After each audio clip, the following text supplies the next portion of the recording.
So we've made it to Dunkirk Beach, and they've got the French, European, British flags up there.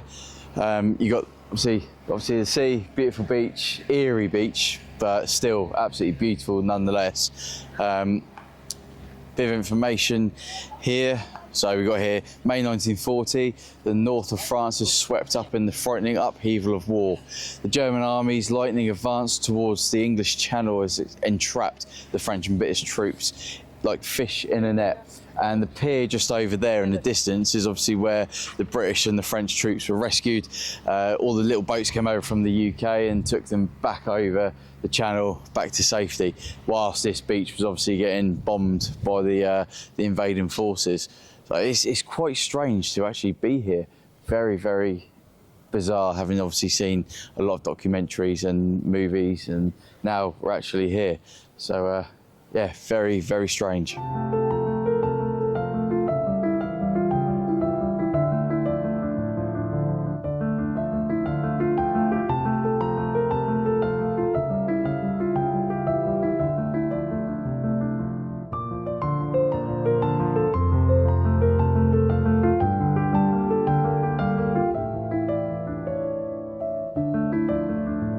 It's crazy to think that, like, the vast size of this beach, when you look at it, imagine being down here and having to basically run for your life and get to where you need to go, and you've just got all that vastness down there as far as the eye can see, and then you've got to go all the way over to that side whilst getting absolutely bombarded. It must have been absolutely horrific down here. But again, like anywhere, if you don't know the story, it's just a beach.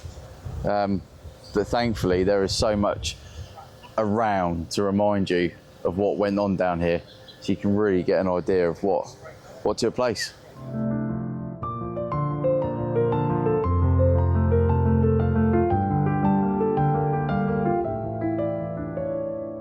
The plan was they thought they were going to get about 50,000 troops off of this beach out of 350,000. In the end, they actually managed to get 338,000. Most of the French stayed behind to fight, but as far as you can see, this beach was just full of soldiers camped out. They knew they wouldn't be able to take their vehicles with them, so they drove them into the sea and used them as makeshift piers so they could get onto the boats into the deeper water.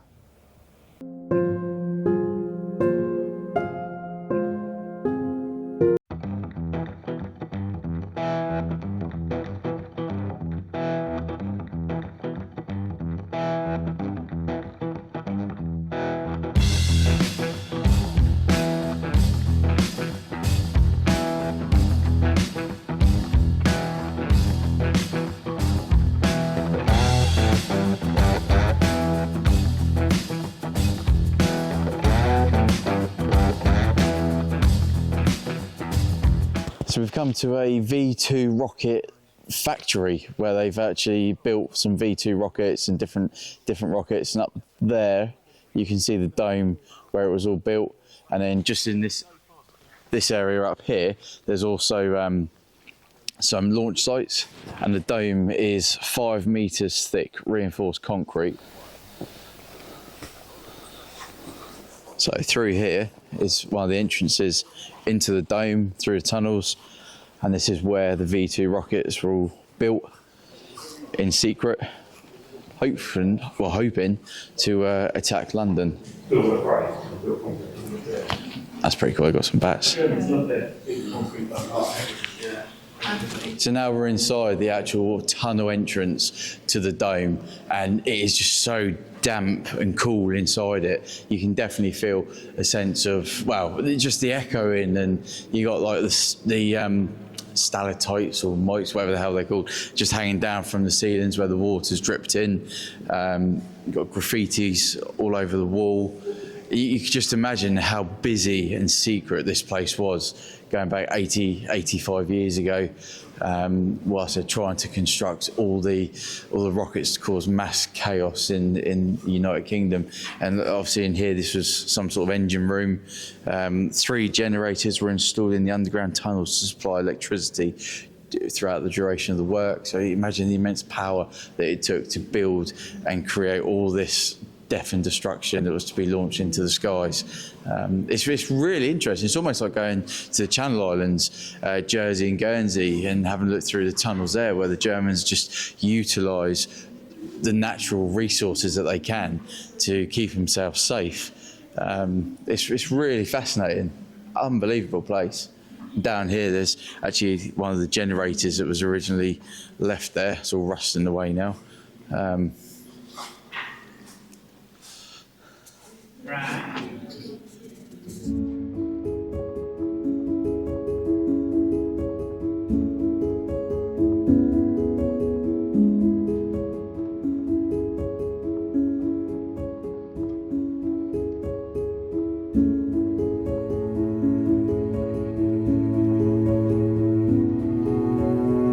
So there's several kilometres worth of underground tunnels inside this complex.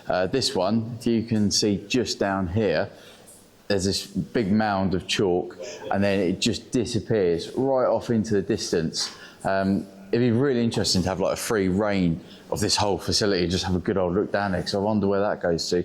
And then just behind us here, there's also a big cast metal gate, iron gate, and then down here, so this one here says not all the storage tunnels were completed, some have been concreted, others just dug or left unfinished. Now they provide inhabitants for bats. So down there, I mean, I can't see all the way down, but you never know, it might be something down there to have a look at. But this whole place is just really, really interesting. It's almost like the tunnels at Fort Southwark, where you got the chalk walls, you got the rusty iron beams everywhere. Really interesting. Can't wait to go upstairs and have a look at the actual room where the rockets were built. So these are the lifts that take you up into the museum, where we can see where the actual rockets were built. So let's have a look, see what we got.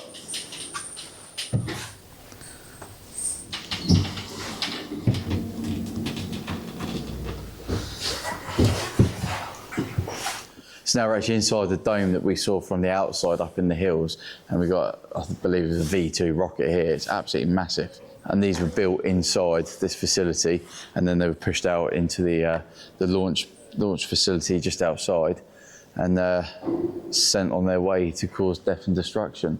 So this one, what have we got here? So this is, it's the OMO2, Le Premier Grand Missile Ballistique. Where's it in English?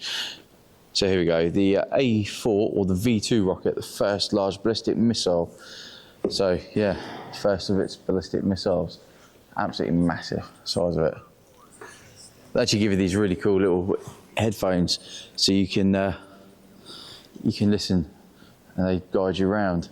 And they've just said straight away, it is a missile designed to kill civilians, because all it was designed to do was just wipe out cities. So that is literally a weapon of destruction right there.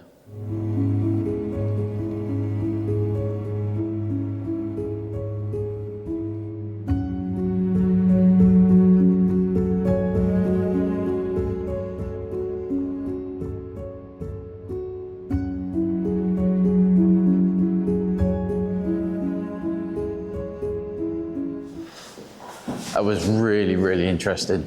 Now it's time to grab a coffee.